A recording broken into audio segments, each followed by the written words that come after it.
kami menyampaikan apresiasi yang sebesar-besarnya kepada pimpinan dan anggota DPR RI atas undangan untuk membahas kinerja penerimaan negara triwulan pertama tahun 2026. Rapat ini menjadi momentum penting untuk menelaah capaian penerimaan negara secara komprehensif, melihat faktor-faktor yang mempengaruhi baik global, domestik, maupun sektoral, serta merumuskan langkah strategis ke depan. Bagi kami, forum ini bukan sekedar kewajiban prosedural, tetapi ruang dialog kebangsaan untuk memperkuat fondasi fiskal dan sebagai pilar ketahanan dan keberlanjutan pembangunan. Gambaran yang fair penting sekali disampaikan kepada Bapak, Ibu, Wakil Rakyat yang terhormat, dan sekaligus kepada masyarakat kita.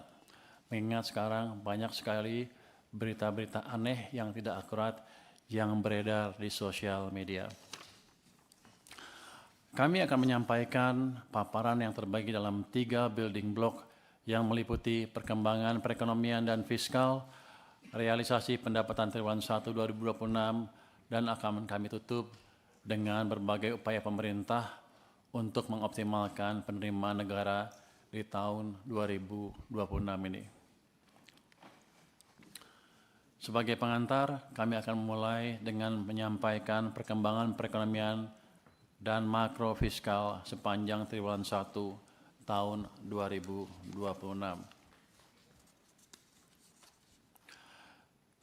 Pimpinan dan Bapak Ibu anggota Komisi 11 yang kami hormati, di tengah ketidakpastian global akibat eskalasi geopolitik dan tekanan aktivitas ekonomi dunia, stabilitas ekonomi Indonesia tetap terjaga.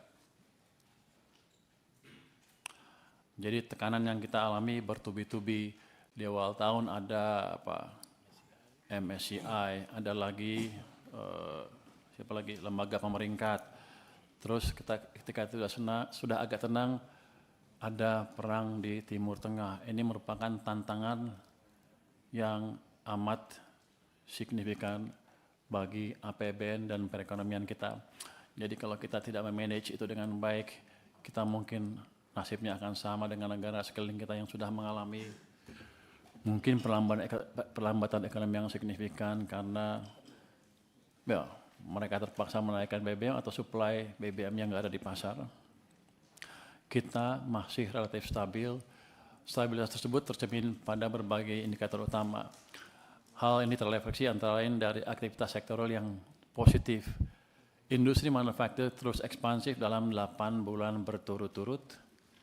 Ini PMI di bulan Maret memang agak turun sedikit ke 50,1 karena mereka takut akan dampak dari perang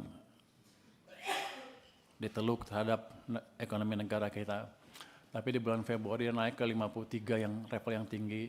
Saya pikir ini hanya sebentar saja, begitu kita bisa yakinkan bahwa ekonomi tidak terpengaruh secara signifikan, PMI juga akan rebound dengan signifikan lagi. Sementara itu, harga relatif terkendali, inflasi konsisten dalam rentang target. Ini mencerminkan efektivitas koordinasi kebijakan moneter dan fiskal dalam menjaga daya beli masyarakat. Inflasi pada bulan Maret mencapai 3,48% year on year.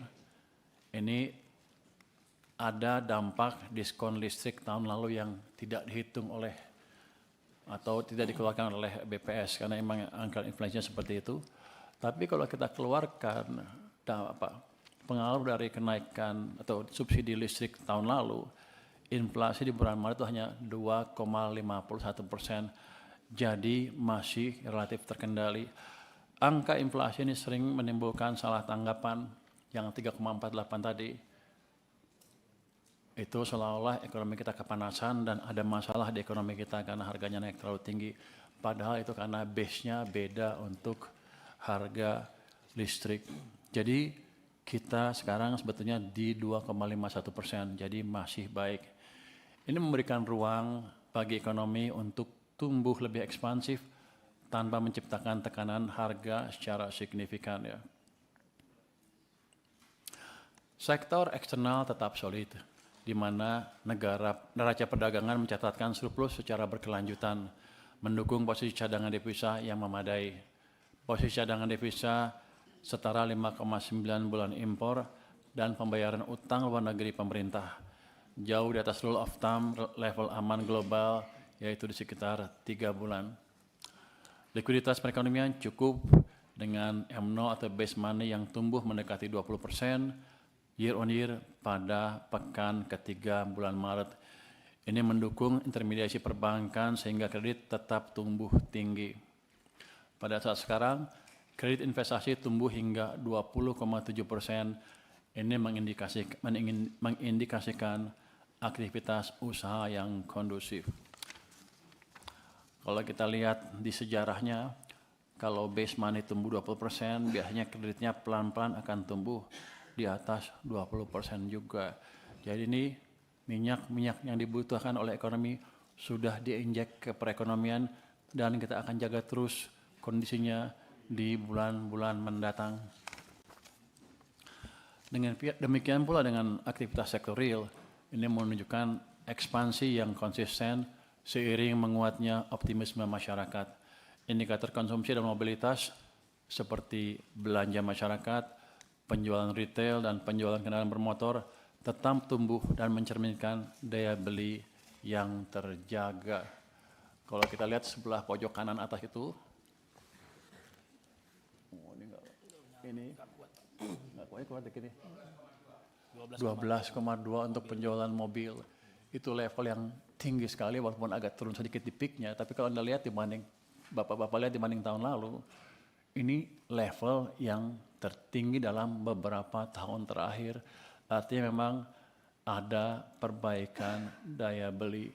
Motor juga sempat naik tinggi walaupun agak turun di bulan Februari, tapi kita lihat masih tumbuh positif. Dan mungkin sebagian pembeli motor udah kaya sekarang jadi shift ke mudah-mudahan ya, jadi beli mobil lebih banyak ya. Kalau kita lihat di bawah, konsumsi semen juga tumbuh positif. 2 bulan pertama tahun ini terakhir di 5,3%, di Januari lebih tinggi lagi. Kalau kita lihat di tahun lalu rata-ratanya ya, lihat Juni, Juli, Agustus, September itu cenderung negatif. Jadi memang ada perbaikan real di perekonomian. Kalau kita lihat yang kiri atas, Mandiri Mandiri Spending Index, itu lihat yang biru ini naik terus dan sekarang ini naik terus dan sekarang levelnya boleh dibilang di 360 itu di kisaran yang cukup tinggi, mungkin tertinggi dalam beberapa tahun terakhir. Jadi memang ada perbaikan yang nyata di perekonomian. Kita akan monitor terus keadaan seperti ini. Kalau ada pelemahan, kita akan perbaiki secepatnya. Jadi Kementerian Keuangan sudah menerapkan early warning system yang cukup untuk perekonomian kita. Selain ini ada berbagai macam indikator yang kita monitor dari waktu ke waktu. Mobilitas ekonomi dan bisnis juga tercermin pada penjualan listrik, bisnis dan industri termasuk penjualan semen. Berbagai indikator tersebut menunjukkan bahwa aktivitas ekonomi bergerak kuat didukung aktivitas dunia usaha dan konsumsi domestik.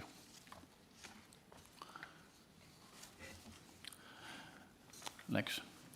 Pemerintah melakukan terobosan kebijakan dengan memperkuat kolaborasi kebijakan fiskal dan moneter untuk mendorong agar aktivitas ekonomi berputar lebih cepat dan tumbuh lebih tinggi. Ini antara lain melalui penempatan sal sebesar 200 triliun di perbankan untuk meningkatkan likuiditas yang signifikan dalam sistem keuangan.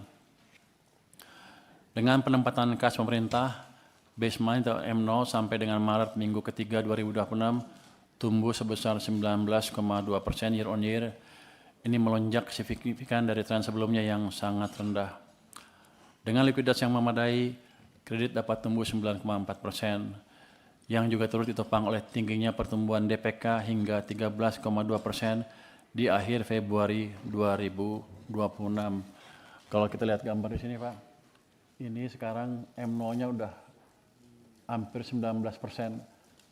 Kalau ini kita pertahankan di level itu, kredit akan menuju double digit di atas 20%. Tapi kita akan hati-hati jangan sampai juga ekonominya kepanasan. Jadi kita monitor ini dari waktu ke waktu. Yang jelas kebijakan itu memberi dampak yang signifikan. Kebijakan ini nyata berkontribusi pada penurunan suku bunga deposito dan kredit hingga mendorong biaya dana atau cost of fund perbankan menjadi lebih rendah atau kita bilang lebih efisien. Dampak ini diharapkan dapat meningkatkan minat penyaluran kredit lebih lanjut ke depan, khususnya untuk dunia usaha dan sektor produktif, sehingga dorongan terhadap pertumbuhan ekonomi semakin kuat. Sejalan dengan itu, sinergi kebijakan fiskal dan moneter ini tertransmisi pada peningkatan kredit pada sektor real, sehingga menggairahkan investasi, memperluas kesempatan kerja, dan menopang pertumbuhan ekonomi yang berkelanjutan. Next. Izin Pak Pimpinan, Silakan. mohon izin Pak Pimpinan, boleh. Ini untuk bahan yang ini di sini belum ada ya Pak? Susulin ya? Disusulin. Belum ada. Bahannya ini. Nanti ditambahkan. Minta Nanti nanti, kami sekretariat, nanti ditambahkan. Makasih Pak. Maaf Pak, nanti kami tambahkan. Iya, iya. Sekretariat sekarang aja minta bahannya Pak Menteri. Untuk di Pak Rinto. Ya. Silakan Pak. Untuk menjaga momentum pertumbuhan ekonomi sekaligus memperkuat daya beli masyarakat dan daya saing dunia usaha, pemerintah tetap memberikan insentif perpajakan secara terarah dan terukur. Sepanjang 2021 sampai 2026, insentif perpajakan meningkat signifikan dari Rp293 triliun pada tahun 2021 menjadi Rp563,6 triliun di tahun 2026. Ini estimasi ya. Secara sektoral, insentif pajak diarahkan pada sektor-sektor strategis dalam perekonomian dan efek pengganda yang besar. Sektor manufaktur, pertanian, perdagangan, jasa, serta sektor-sektor pendukung lainnya menjadi fokus utama untuk memastikan bahwa dukungan fiskal dapat tepat sasaran dan mampu mendorong produktivitas ekonomi secara luas. Next. Yang uang tadi nggak deh? Di mana taruhnya? Yang gambar uang. Uang tadi yang sebelum ini tadi Pak. Pak, itu bisa ditampilkan nggak gambar uang saya yang saya minta tadi yang panjang? Pak Herman. Pak Herman. Jadi ini saya ingin menjelaskan bahwa ada berbagai kalangan yang mengklaim bahwa kebijakan pemerintah menambah likuiditas di pasar tidak berhasil dan tidak ada gunanya. Tapi kalau kita lihat kan, itulah yang berhasil, yang membuat ekonomi kita berbalik arah di triwulan keempat tahun 2025 yang lalu. Saya akan lihatkan data historis. Kenapa saya yakin itu seperti itu? Karena kebijakan seperti ini kita sudah gunakan berkali-kali. Oh ini ya, kurang panjang sih sebetulnya, tapi nggak apa-apa. Ini saya balik ke tahun 2020. Pada waktu uang pertumbuhannya negatif dan di sini sempat 15%. Ini ekonomi kita itu sampai Maret seperti itu ya. Itu Maret banyak bank yang akan jatuh. Bank besar maupun bank kecil dan seolah-olah kita akan jatuh ekonominya. Terus kita waktu itu saya dibantu Pak Presiden. Ini kita dorong ke atas sedikit ke minus 3%. Saya masih minus ini. Tekanan tiba-tiba hilang ini di Januari 2021. Tekanan sudah hilang, tapi ekonomi belum lari. Kemudian kita paksa lagi. Ini ada, jadi kebijakannya adalah dibuat, bukan kebijakan yang keluar atau kebetulan begitu aja. Ini dibuat dan dipres supaya keluar seperti ini kebijakannya.